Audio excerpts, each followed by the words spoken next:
अस्सलाम नाज़रीन, प्रोग्राम खबर से खबर पर नादिया मिर्ज़ा में खुश आमदीद। नाज़रीन, 8 मार्च को अपोजिशन की जानिब से रिक्वेजिशन दी गई इजलास बुलाने की, और उसके साथ साथ तहरीक अदम एतमाद भी उन्होंने पेश कर दी। इजलास बुलाया जाएगा, उसमें वो पेश की जाएगी। स्पीकर के पास 14 डेज़ है, इस दौरान OIC का इजलास भी आ रहा है, तो लेट्स सी कि क्या वो डिसाइड करते हैं। लेकिन बहरहाल अपोजिशन के पास और हुकूमत के पास खुल कर खेलने के लिए अभी काफ़ी वक्त है, और शायद इसी वक्त का फ़ायदा उठाते हुए तमाम जमातों के आपस में राब्ते भी हो रहे हैं, मुलाकातें भी हो रही हैं, मुतालबे भी सामने आ रहे हैं और यकीन दहानियाँ भी हो रही हैं। और ये सिर्फ पार्टीज़ तक महदूद नहीं है, इंडिविजुअल राब्ते भी हो रहे हैं, इंडिविजुअल मुलाकातें भी हो रही हैं। ऊँट किस करवट बैठेगा, अभी इसका फ़ैसला होना तो यकीनन बाकी है, लेकिन अंदाज़ा लगाना भी बहुत मुश्किल है, क्योंकि दोनों तरफ जो कॉन्फिडेंस लेवल है वो अपनी मिसाल आप है। आज जो वज़ीर-ए-आज़म ने ख़िताब किया उसमें भी हमने देखा, जो अपोजिशन करी है वो भी हम देख रहे हैं। तो बहरहाल ज़रा इस पर ज़रा बात करते हैं। जो पैनलिस्ट हमारे साथ मौजूद हैं, हमारे साथ मौजूद हैं सेनेटर निसार अहमद, पीपल्स पार्टी के सीनियर रहनुमा। अस्सलाम वालेकुम खोड़ा साहब, thank you very much for your time sir. जी वालेकुम सलाम, मेहरबानी। वसीम अख्तर साहब भी हमारे साथ मौजूद हैं, MQM के सीनियर रहनुमा, डिप्टी कन्वीनर MQM, और उसके साथ साथ वो फॉर्मर मेयर कराची भी। अस्सलाम वालेकुम वसीम अख्तर साहब, बहुत शुक्रिया आपके टाइम का भी। अंदलीब अब्बास साहिबा हमारे साथ मौजूद हैं, MNA PTI की parliamentary secretary of foreign affairs. अस्सलाम वालेकुम अंदलीब अब्बास साहिबा, बहुत शुक्रिया आपके टाइम का भी। वैसे बात मैं नॉर्मली अपोजिशन से करती हूँ, लेकिन इमरान खान साहब ने जो एक बात की है उस बात में ने सबको ज़रा हिलाया है। ये अंदलीब अब्बास साहिबा ये बताएगा कि जो आज जोश खिताबत में वज़ीर आज़म साहब फरमा रहे थे कि न्यूट्रल तो जानवर होता है, तो इस वक्त किसको वो ये बात कह रहे थे, कौन? क्योंकि न्यूट्रल तो इस वक्त एक इदारा ही हमारी बात कर रहा है, इस्टेब्लिशमेंट बात करी है, फ़ौज बात करी है कि जी हम न्यूट्रल हैं, हम किसी के साथ नहीं हैं।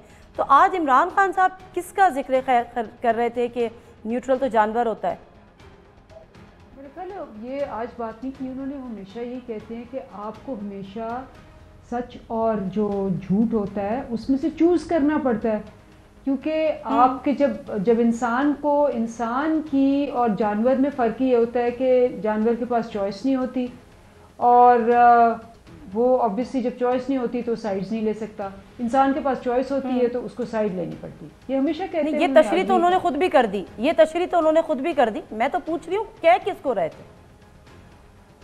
बिल्कुल कह रहे थे ये इस वक्त तो वो जो क्राउड था उनको वो ये कह रहे थे, क्राउड को कह रहे थे कि न्यूट्रल क्राउड तो न्यूट्रल नहीं था, क्राउड तो आपका PTI का क्राउड था।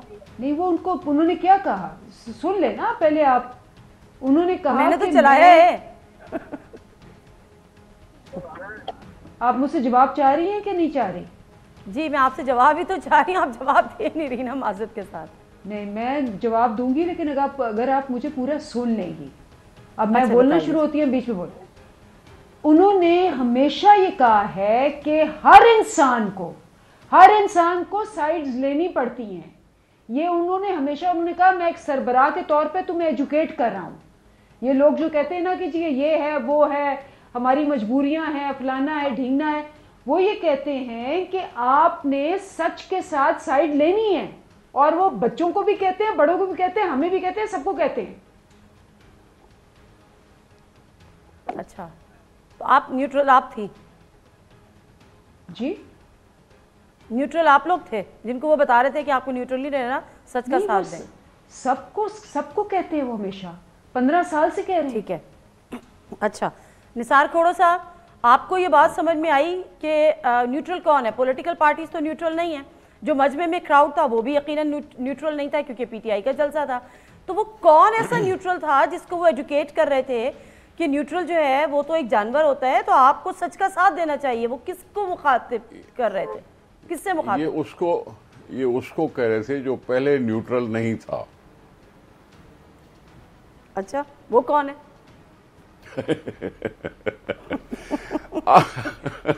पर जलते हैं सबके।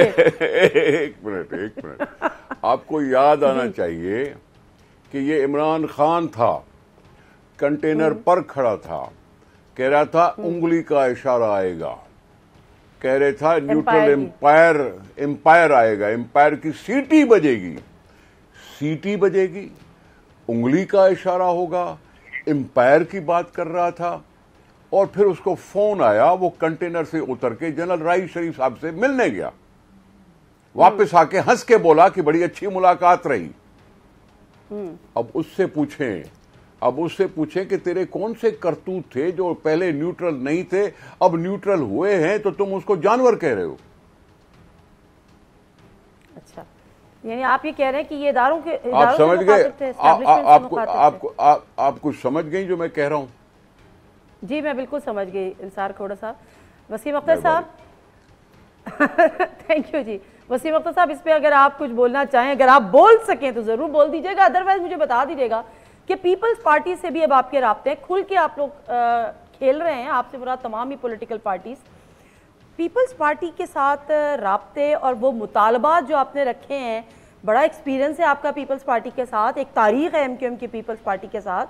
कैसी थी वो तारीख जो एक दफ़ा, और कितनी आपको यकीन दहानियाँ होती थी, कितने आपके मुतालबात माने जाते थे, कितना आपको फैसिलिटेट किया जाता था कि एक दफ़ा फिर एक दफ़ा मुतालबात की फहरिस्त लेके पीपल्स पार्टी के दर पे चले गए? देखिए, हम भी एक पॉलिटिकल पार्टी हैं और हमें लोग ही इलेक्ट करते हैं, और इस जैसी भी लंगड़ी लूली डेमोक्रेसी है उसमें रहते हुए इलेक्शन जीत के जितनी भी सीटें हैं, हम पूरी कोशिश कर रहे हैं कि आवाम के मसाइल हल करें। और इस कोशिश में ज़ाहिर तलखियाँ भी सामने आती हैं, बैड एक्सपीरियंसेस भी होते हैं, मगर हम कोशिश नहीं छोड़ते। और अगर कहीं से ये अपॉर्चुनिटी नज़र आ रही हो कि इस बार शायद अवाम के मसाइल हल हो जाएं, तो वो ऑप्शन हम पूरी कोशिश करेंगे कि उसको भी एग्जॉस्ट करें। अच्छा, वो कौन से मसाइल हैं जो आपके हुकूमत में रह के, वफाकी हुकूमत में रह के, कैबिनेट का हिस्सा होके, वजीर आजम साहब आपके मरकज़ पर भी आ गए, यानी बहादुराबाद पर भी आ गए, और उनको वहाँ पे भी यकीन दहानियाँ होंगी, वो कौन से ऐसे मसाइल हैं जो PTI की जमात या वफाक की हुकूमत नहीं हल कर सकती और ये अपोजिशन आपके वो मसाइल हल कर सकती है? ज़रा मुझे 2-3 वो कोई मसाइल बताइएगा। ये 18 अमेंडमेंट के बाद सारे पावर्स लोगों को मिल गए हैं, और अगर सिंध को देखते हैं तो हमारा मैंडेट कराची का है, हैदराबाद मीरपुर खास सक्खर का है, और हम जो यहाँ के मसाइल हैं वो ही रखेंगे सामने। पीपल्स पार्टी की हुकूमत है, उसके सामने रखेंगे, और वो मसाइल बड़े देरीना मसाइल हैं, पीपल्स पार्टी वाले खुद भी जानते हैं। हमारी जो मुलाकात बताएं ना, वो दो से तीन वो मसाइल और मुतालबात बताएं जो वफाक की हुकूमत आपके हल नहीं कर सकती और सिंध हुकूमत कर सकती है। मैं वही जा रहा था, आपने फिर से वही सवाल रिपीट कर दिया, टाइम खराब कर दिया अपना। वफाक के हाथ में नहीं है कि वो सुप्रीम कोर्ट का जो ऑर्डर आया है उसको इम्प्लीमेंट कर सके, ये सूबे का काम है। 40% कोटा जो शहरी इलाकों के लिए है उसको इन लेटर एंड स्पिरिट इम्प्लीमेंट करना, ये सूबे का काम है। नौकरियां 40% के हिसाब से शहरी इलाकों के लोगों को, चाहे वो कोई जबान बोलते हो, देना सूबे का काम है। मुख्तलिफ डिस्ट्रिक्ट्स में तरक्याती काम सूबे का काम है। पानी साफ देना, बिजली, कूड़े का disposal, transport, health, education, security, safety, जो कि क्राइम बढ़ गया, ये सूबे का काम है। तो ये सारे काम हमने सूबे के सामने ही रखने हैं। जो फेडरल से पर्टेन करते हैं वो हम उनके सामने रख भी चुके हैं। हमारा एग्रीमेंट है PTI से, कुछ उसमें से मुतालबात कुछ हद तक आगे बढ़े हैं, रिजॉल्व अभी नहीं हुए, like Hyderabad university, like census हमने जोर दे के बजट में भी पैसे रखवा लिए। जब तक सेंसस सही नहीं होगा कुछ भी नहीं हो सकता, जब तक सही गिना नहीं। बड़े सही मौके पे आपको याद आया है कि ये 18वीं तरमीम के बाद जो है ये सारी चीजें सूबे ने हल करनी है। नहीं, तो फिर मैं आपको करेक्ट करूंगा इस मौके पे याद नहीं आया। मैंने 3.5 साल पहले PTI से ये एग्रीमेंट किया था, उसमें लिखा था, और 14 साल से मैं उसपे क्यों लिखा था? PTI तो सिंध में नहीं थी, PTI तो वफाक में थी। 18वीं तरमीम उससे पहले की है, तो आपको नहीं पता था कि ये काम वफाक का नहीं, ये काम तो सूबा का होगा? आप फिर गलत ट्रैक पे ले जा रहे हो। जो फेडरल गवर्नमेंट से काम थे वो मैंने फेडरल अच्छा, उनसे करा लिए, अब सूबाई लेवल पे कराने हैं, ठीक उनको है। दिए हैं और सिंध वाले सिंध को ही दिए हैं। चले, ठीक है, ठीक है, ब्रेक ले लेते हैं। ब्रेक से वापस आते हैं। जरा बाबा साहिबा से पूछूंगी कि वो कौन से एमक्यूएम के मसाइल थे और क्यों अभी वज़ीर आज़म साहब ने जबकि विजिट भी कर लिया उसके बावजूद वो हल नहीं हुए। और फिर असल में सवाल ये जानना है कि अपोजिशन की स्ट्रैटेजी, गवर्नमेंट की स्ट्रैटेजी, इसकी जो नो कॉन्फिडेंस मोशन है, इससे निपटने की क्या होगी। ब्रेक के बाद जानते हैं।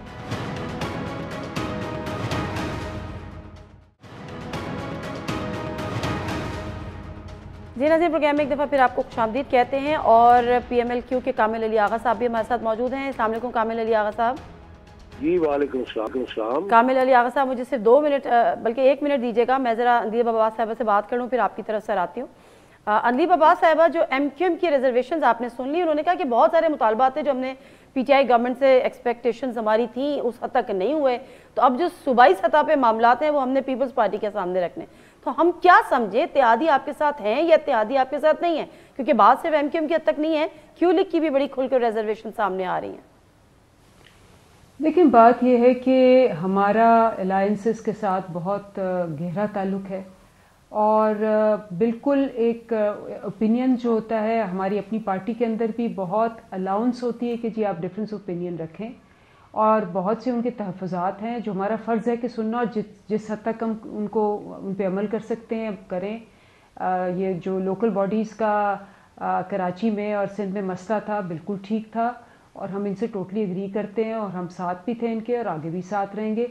बहुत सारे ऐसे होते हैं जो आप मरकज़ी हुकूमत में होते हैं, कोरोना की वजह से और बहुत सी चीज़ों की वजह से आप डिले हो जाते हैं, चीज़ें उस तरह से नहीं हो पाती या कोई और ऐसे हो जाते हैं, तो उस पर मशावरत करना और उनके तहफ़्फ़ुज़ात सुनना और उनको जिस हद तक आप हल कर सकते हैं करना, ये बिल्कुल हमारे फ़राइज़ में शामिल है और हम करते हैं ये।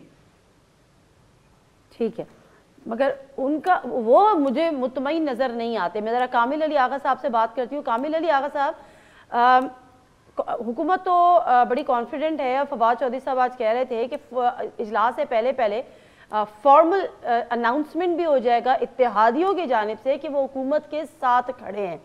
क्या आप लोगों ने ये फैसला कर लिया है कि आप हुकूमत के साथ खड़े हैं? देखें, हमारा फैसला तो जो है वो हमारी क़यादत के हाथ में है और हमारी पार्लियामेंट्री पार्टी ने तमाम अख्तियार जो है वो चौधरी परवेज लाई साहब को दिया है कि वो सारे राब्ते जो हो रहे हैं उसके बाद जो फैसला करें वो हमें मंजूर होगा।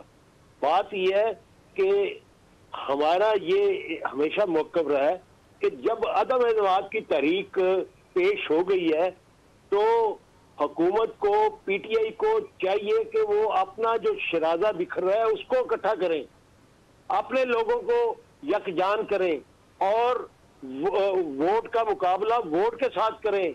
अदम एतमाद की तहरीक जो है उसका मुकाबला वोट के साथ होना है। अगर इनकी अपनी जमात की ये हालत रहेगी कि एक एक सूबे में 3-3 ग्रुप बने होंगे और कोई किधर जा रहा होगा, कोई किधर जा रहा होगा, कोई किसी के साथ मुज़ाकरात कर रहा होगा, तो ये इनकी जिम्मेदारी है, हमारी जिम्मेदारी नहीं है। हमने इकट्ठे नहीं करने, हमारे जिम्मे ये डालेंगे तो हम इस बात को तस्लीम करने के लिए तैयार नहीं है। अगर हमें ये कहते हैं, हमारे साथ जो वुज़रा राब्ता करते हैं वो हमें वो गुड्डी गुड्डे का खेल खिलाते हैं। हम बच्चे नहीं हैं, हम गुड्डी गुड्डे का खेल खेलने नहीं जाते। हमारी क़यादत संजीदा क़यादत है और ज़ीरक क़यादत है। उसके साथ संजीदा गुफ्तगू की जाए और संजीदा राब्ते रखें तो हम तो इनके साथ खड़े हैं। हम तो कहते हैं कि हम मुआदे में हैं और हम कोशिश कर रहे हैं कि हमारा मुआदा जो है वो मुकम्मल हो और हम आपका साथ देते चले जाए, देते रहे हैं। पिछले 3.5 साल में कितनी मुश्किलात आई इनके ऊपर, हमने इनका साथ दिया कि नहीं दिया? बिल्कुल। लेकिन अगर इनका शराजा अपना बिखर जाएगा तो हम तो अपना फैसला करने पे मजबूर होंगे कि हमने भी अपना सर्वाइवल बनाना है, हमने भी सियासत करनी है इस मुल्क के अंदर। तो ये इस बात पे पाबंद हम उस वक्त तक है जब तक इनका मैंडेट जो है वो मुकम्मल है। अगर इनका मैंडेट मुकम्मल नहीं रहेगा तो उसके बाद हमें फैसला करने का हक है, हम सोचेंगे कि हमें क्या करना है। ठीक है, अब मुझे ये बता दें कि ठीक है इनका मैंडेट इनके साथ इंटैक्ट रहे, उसके लिए ज़ाहिर है वो अपनी कोशिशें यकीनन कर रहे होंगे और जमात करेगी और PTI भी कर रही है। और इमरान खान साहब पहली दफ़ा देखा है कि वो सबसे मुलाकातें भी कर रहे हैं, मिल भी रहे हैं, उनके मसाइल सुन भी रहे हैं। लेकिन PML-Q जो 3.5 साल उनके साथ रही, आपके पास एक यहाँ पर भी आपके पास, वफाक में भी आपके पास, मोने सिलाई के पास भी वजारत है, पंजाब में आपके पास वजारत है, वफाक में आपके पास वजारत है, पंजाब में आपके पास स्पीकरशिप है। तो ऐसे कौन से मजीद मुतालबात आपकी लिस्ट में हैं जो आप समझते हैं, या आपकी शिकायतें हैं PTI की हुकूमत से जो आप समझते हैं कि ये इन्होंने दूर नहीं की तो फिर हम अपोजिशन के साथ जाके खड़े हो जाएंगे, वो आपके मसाइल सुन लेगी या आपको उससे बेहतर कुछ दे देगी? नादिया, ये बात नहीं है, ये बात नहीं है। मैंने जो बात की है वो बिल्कुल मुख्तलिफ है, जो आप बात कर रही है मुख्तलिफ है। हमने तमाम रिजर्वेशन के बाद, हम वो जमात है जिसने सबसे पहले रिजर्वेशन पेश की, और हम इनको तनबीह करते रहे कि आप आम आदमी को डिलीवर करें, आम आदमी के मसाइल जो हैं उनको हल करें और करप्शन दूर करें, बेरोजगारी का खात्मा करें, महंगाई का खात्मा करें, लॉ एंड ऑर्डर दुरुस्त करें। लेकिन हमारी इन्होंने एक नहीं सुनी। उसके बावजूद भी, तमाम रिजर्वेशन के बावजूद हम इनका साथ देते रहे। आप मुनसलाई की वजारत की बात करते हैं, आपको नहीं पता किस तरीके से और कब मुनसलाई की वजारत इन्होंने दी और किस तरीके से दी। लेकिन हालांकि ये मुआदे का हिस्सा था, ये पाबंद थे, लेकिन उसके बावजूद इन्होंने 3 साल बाद जाके 3.25 साल बाद मुनसलाई को वजारत दी। लेकिन हम उसके बाद बावजूद उसके ऊपर हम नाला नहीं है। हम कहते हैं कि आप आज भी अपनी सफों को मुत्तहिद करें, अपना शराजा जो है, जो बिखर रहा है, उसको इकट्ठा करें। अगर आप नहीं कर सकेंगे तो हमारे ऊपर पाबंदी खत्म हो जाएगी। जाहिर है हमने तो आपके मैंडेट का साथ देने का वादा किया हुआ है ना। जब आपका मैंडेट ही मुकम्मल नहीं होगा, आपके वोटर आपके साथ नहीं होंगे, तो फिर हमारे ऊपर क्या बिल्कुल दुरुस्त फरमा रहे हैं। निसार खोड़ो साहब, जो इन्होंने बताया कि आप गवर्नेंस अपनी बेहतर करें, महंगाई आप दूर करें, बेरोजगारी आप दूर करें, ये तमाम चीजें, अब इस वक्त मुल्क जिस हालात में है, आप लोगों के पास यानी ऑपोजिशन के पास ऐसी कौन सी जादू की छड़ी है कि अगले 1.5 साल में आप बिल्कुल चीजें जो है वो उस मुताबिक कर देंगे कि एक आइडियल स्टेट हो, बेरोजगारी का खात्मा भी हो जाए, माशी सूरत हाल भी बेहतर हो जाए, गवर्नेंस के मामला भी बेहतर हो जाएं? ये कैसे मुमकिन होगा? और अगर वो 1.5 साल पूरा होगा या आपके पास अगर कुछ महीने होंगे? देखिए, बात सुने, अभी जनाब कामिल अली आगा साहब ने, मैं समझता हूँ, मायूसी का इजहार किया है। 3 साल तक इस हुकूमत को आजमाते रहे और अवामी मसाइल के तरफ उनका तवज्जो दिलाते रहे, लेकिन इस वक्त तक उस हुकूमत ने यह महसूस नहीं किया। महंगाई बढ़ाते गए, बेरोजगारी पर तवज्जो नहीं दी, अपने जो उन्होंने वायदे किए थे लोगों के साथ, उनके सामने उनके पास कारकर्दगी सिफर रही। अब ये चीज है जो सारी अलाइड पार्टियां सोचनी पड़ेगी उनको कि अगर हम 1.5 साल और इसके साथ रहते हैं तो ये इसका तो वतीरा यही है। हम आवाम को आगे क्या जवाब देंगे? हम एक गलत हुकूमत और गलत गवर्नेंस का साथ देंगे तो कल अवाम हमसे पूछेंगे, अलाइड पार्टी से भी, कि आप तो उस जालिम के साथ थे, तो फिर तो आप भी जालिम हुए। जो जुल्म करता है उसका अगर साथी बन जाओ तो क्या कहोगे? अगर जुल्म पर तुम चुप रह जाओ तो साथी बन जाते हो, तो क्या कहेंगे लोग? आपसे सवाल नहीं करेंगे। यह है अलाइड पार्टीज का अपनी मायूसी का इजहार कि उन्होंने अभी तक कुछ नहीं किया। इमरान खान को पता था कि ये कोalition गवर्नमेंट है, उसको पता था, उसकी मेजॉरिटी गवर्नमेंट नहीं है, ये इन 2-3 पार्टियों की हिमायत से वो हुकूमत बने, तो फिर उन सबके साथ राब्ता बेहतर रखता ना। 3 साल के बाद अगर उसको याद आता है, एमक्यूएम भी उसको ताना मार देती है कि जी 3.5 साल के बाद हमारे दर पे आए हैं, घर पे आए हैं, कि आप पहले नहीं आ सकते थे? चौधरी शुजात के साथ मिलने जाता है कितने सालों के बाद, क्या उस वक्त ये सवाल नहीं आता चौधरी शुजात को कि भाई क्या बात है, हम तुम्हारा साथ दे रहे हैं, मिलने आए हो इतने सालों के बाद, तबीयत पूछने आए हो? ये रवैया है, रवैया इमरान खान का, वो मगरूर होने का जो रवैया है, गुरूर का रवैया, जिसने इसको अकेला कर दिया है, जिसने इसको अकेला कर दिया। चले, मैं एक मुख्तसर सा ब्रेक ले लेती हूँ। ब्रेक से मैं वापस आती हूँ। अहम चीज़ें हैं अंदलीब अब्बास साहिबा से जानूंगी। बेसिकली तो ये जो कामिल अली आगा साहब फरमा रहे हैं कि जब आप अपना मैंडेट अपने इत्तेहादी नहीं, अपनी जमात के लोगों की ग्रुपें ख़त्म नहीं कर पा रहे। हमने अलीम खान ने लंदन में नवाज शरीफ साहब से मुलाकात कर ली, जहांगीर तरीन खान ग्रुप से भी PMLN के राब्ते हैं, करीब उनसे भी एक मुलाकात मुतवक्के है। तो ये चीज़ें पहले सेटल क्यों नहीं की या वक्तन फ़वक्तन क्यों नहीं करते आए? खोड़ो साहब भी इसी बात की तरह निशानदेही कर रहे हैं। ब्रेक लेते हैं, वापस आते हैं अदलीब अब्बास साहिबा से जाने।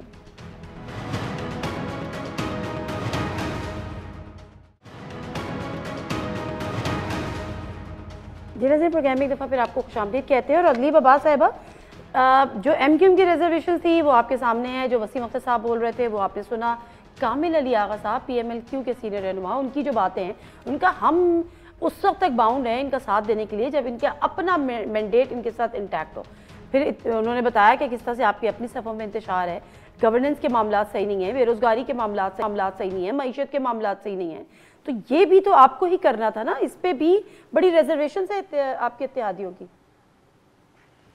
जहाँ तक मैंडेट का ताल्लुक है, हमने आज भी आपने देखा होगा प्राइम मिनिस्टर ने कह दिया है कि हमारे जो है ये नो कॉन्फिडेंस वोट, ये जो अपोजिशन है बेचारी बिल्कुल हार के ख़त्म हो गई है।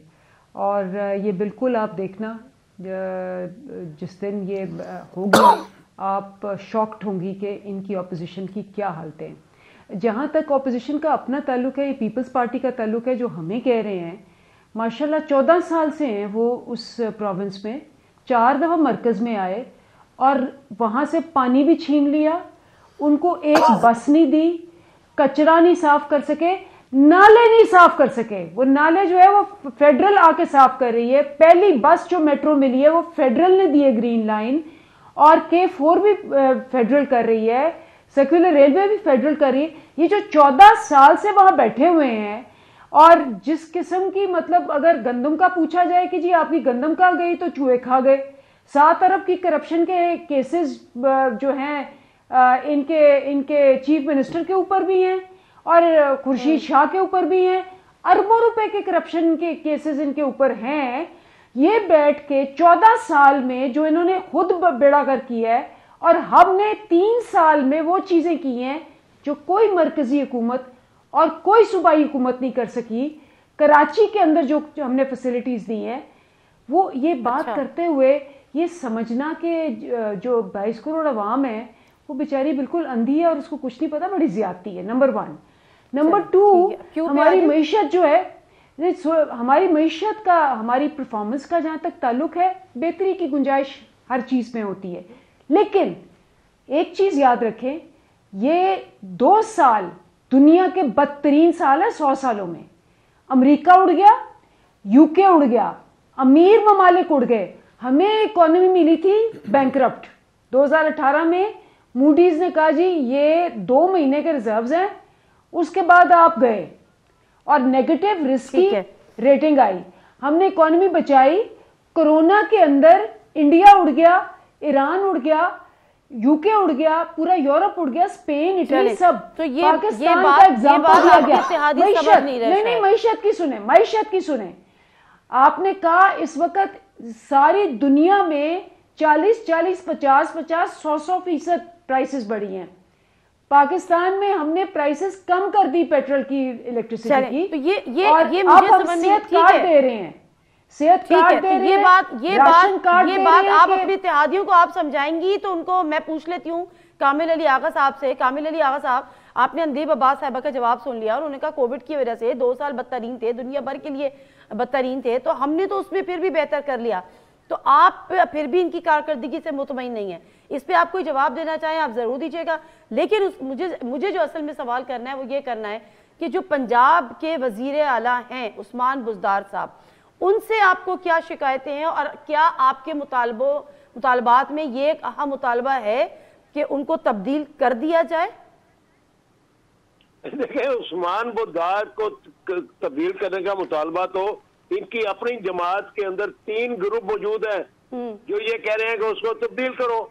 हमने क्या कहना है? हम तो नहीं कहते, हम तो उसका साथ देते चले आ रहे हैं और कह रहे हैं कि हम उसके साथ खड़े हैं। इसलिए खड़े हैं कि वो इमरान खान ने उसको नामजद किया है।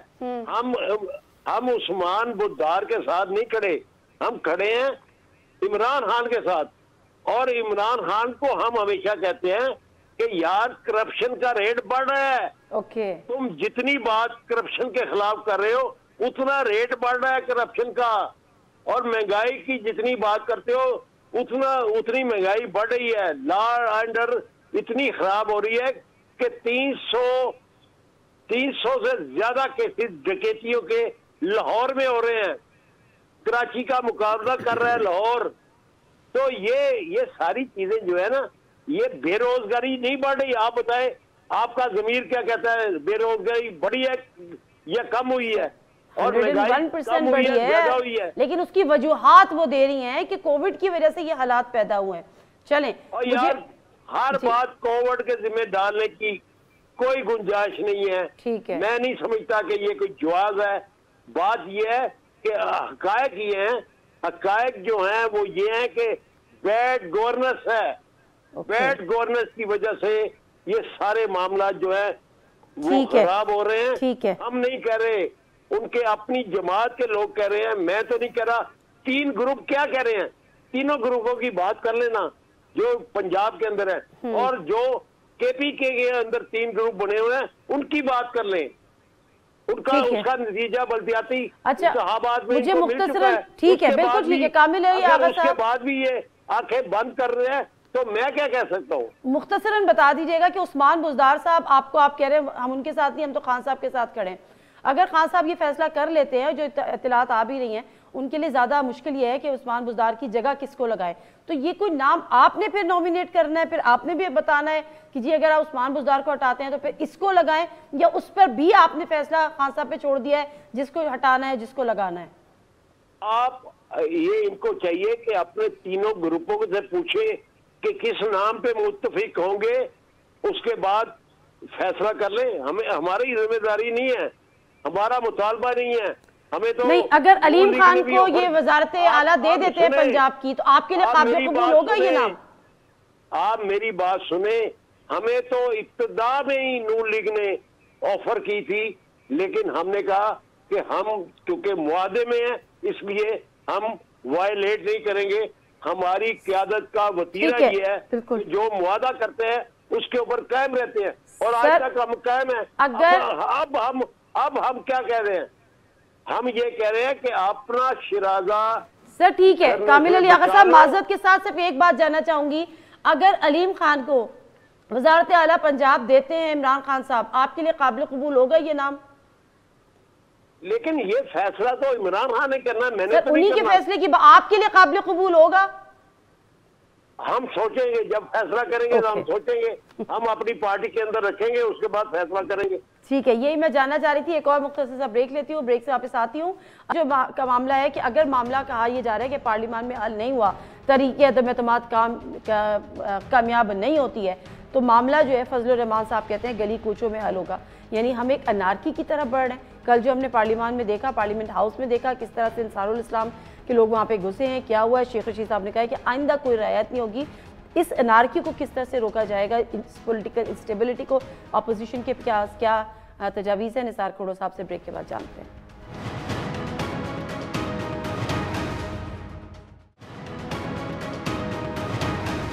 जी नाज़रीन, प्रोग्राम में एक दफ़ा फिर आपको खुशामदीद कहते हैं। और अगली बाबा साहिबा, आपने कामिल अली आगा साहब का भी तबसरा सुन लिया। वो कहते हैं कि हर चीज़ आप कोविड पे ना डालें, लेकिन उसके बावजूद अब मुझे बताएगा कि गवर्नमेंट इस वक्त क्या स्ट्रेटजी मुरतब करेगी, और इजलास आप लोगों ने तलब करने का, जो कि 14 दिन में से 3 दिन तो गुजर चुके, क्या सोचा है कि कब तक तलब किया जाएगा और कब तक आपकी तैयारी हो जाएगी? जी हम तो चाहते हैं कि ये इजलास जल्दी हो, बिकॉज इनको एक्सपोज करना चाहते हैं जितनी जल्दी हो सके। I think speaker under consideration कर रहा है डेट्स वगैरह को, तो जल्दी ऐलान हो जाएगा उसका। और जहाँ तक अपोजिशन बेचारों का ताल्लुक है, तो वो तो आपने देख ही लिया, आपने ख़ुद भी कहा कि वो कह रहे हैं कि हम गली कूचों में जाएंगे। तो वो पहले ही हार चुके हैं, उनको पता है कि इसका तो कुछ नहीं बनना। अब वो अगली स्ट्रैटेजी सोच रहे हैं, और उनकी स्ट्रैटेजी भी क्या है? इंतशार फैलाना, और उनके पास कुछ भी नहीं है। आप सोचें कि वज़ीर आज़म ने खुद ही वोट ऑफ कॉन्फिडेंस भी ले लिया था, और वो इस पर भी कह रहे हैं कि मैं तो वेट कर रहा था। और इन्होंने 1.5 साल हो गया है, इन्होंने कहा था जी लॉन्ग मार्च करेंगे। पहले वो दिसंबर में, आपको पता है 2020 में इन्होंने कहा आर्यां पार, मीनारे पाकिस्तान पे पार हो गए। उसके बाद कहा जी सेनेट के इलेक्शन हम बॉयकॉट करेंगे, सेनेट के इलेक्शन भी किए। उसके बाद कहा कि जी हम इस्तीफे मुंह पे मारेंगे, इस्तीफे जेब में रख के भाग गए। उसके बाद कहा मुजाहरे करेंगे, मुजाहरे भी नहीं किए। सो इनके पास कुछ भी नहीं है। चले पूछ लेती हूँ कि क्या वाकई कुछ भी नहीं है, क्योंकि निसार खोड़ा साहब पहले बिलावल भुट्टो ज़रदारी जब ट्रक पे थे उन्होंने कहा मुझे 100% यकीन नहीं है कि ये तहरीक अदम एतमाद कामयाब होगी। मौलाना फजलुर रहमान साहब ने भी इसी किस्म की बात की और फिर उन्होंने साथ में कहा कि अगर नहीं हुई तो ये गली कूचों तक बात जाएगी। सर मुल्क को अनारकी की तरफ लेकर जाना है, 5 साल का मैंडेट है, आप इनको 5 साल मुकम्मल करने दें, फ्रेश मैंडेट ले। इलेक्शन में पहले भी आप लोगों ने साड़ी बारी थे तो बारी की है, तो इस दफा आप लोगों को क्या रिजर्वेशन है? एक्सक्यूज में पाकिस्तान पीपुल्स पार्टी ने एक हिस्टोरिकल पीसफुल अवामी मार्च किया है। खुद आप दोस्तों ने कमेंट किया कि 30 किलोमीटर लॉन्ग जुलूस था। किसी ने किसी टीवी ने बोला हमने पीसफुल, किसी का एक केला नहीं चुराया, किसी का एक गिलास नहीं टूटा, किसी की रेडी को हमने धक्का नहीं दिया, टोटल पीसफुल मार्च करके हम इस्लामाबाद पहुंचे थे। लेकिन जो कल हुआ पार्लियामेंट हाउस में, पार्लियामेंट हाउस में उसको कंडेम करते हैं हम।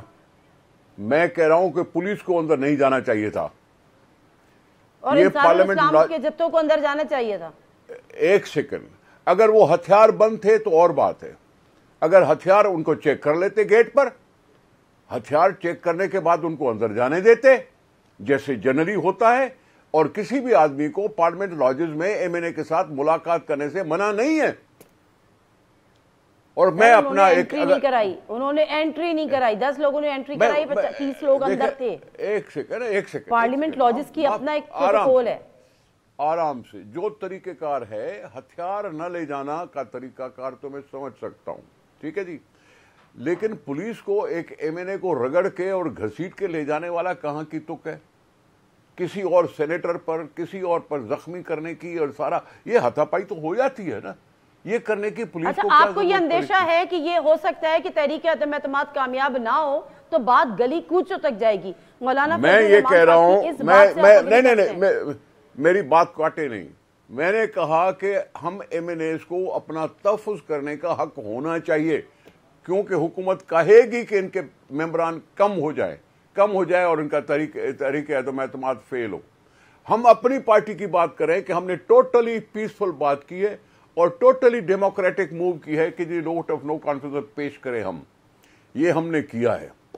और ये कहने के बाद पार्लियामेंट वालों को कहा है कि जी आप सोचो, आप अपने आप को सोचो कि कल क्या कहोगे लोगों को, इस नाकारा हुकूमत का साथ देते हुए आप लोगों को क्या कहोगे? वो बहन कह रही थी कि कराची में हमने गटर साफ किए। अरे भाई एक मिनट सुन ले मेरी बात, ये पाकिस्तान हो गया मेरे पास, ये मेरे सिंध के भरे हुए टैक्सेस सेव करते हैं, ये उनके अपने जेब से पैसे नहीं निकलते, ये सारा सूबे का प्राइम मिनिस्टर जेब से पैसे नहीं निकलते तो ये आप कर लेते हैं। यहाँ तो नालों की सफाई के लिए जो है वो तो हम तो कर रहे हैं, और उसके बाद वहां से कराना पड़ा, तो ये बात तो आप सिंध में एक मिनट एहसान की बात नहीं है, आपका फर्ज था सर जो आप नहीं कर सके। माजद में पर टाइम पूरा नहीं, कट जाएगा प्रोग्राम, फायदा प्रोग्राम कट जाएगा। Thank you very much Nisar Khuhro साहब, बहुत शुक्रिया। क्या बात नहीं है सर, टाइम नहीं है, फायदा कुछ नहीं। अनवीर बाबा साहब आपका भी बहुत बहुत शुक्रिया, कामिल अली आगा साहब और वसीम अख्तर का भी। लेकिन बहरहाल बात यही है कि हुकूमत के पास टफ टाइम है, हुकूमत को ना सिर्फ इत्तेहादियों को अभी मनाना है, एक पेज पर लेकर आना है, लेकिन अपनी जमात के अंदर के लोगों को भी बनाना है। प्रोग्राम से नाते मिर्जा को इजाज़त दी, चला हाफ़िज़। हर जुम्मा से इतवार अपने पसंदीदा प्रोग्राम खबर से खबर को यूट्यूब चैनल पर देखने के लिए डॉन न्यूज़ के ऑफिशियल यूट्यूब चैनल पर आएँ, सब्सक्राइब करें और बेल आइकन भी प्रेस करें।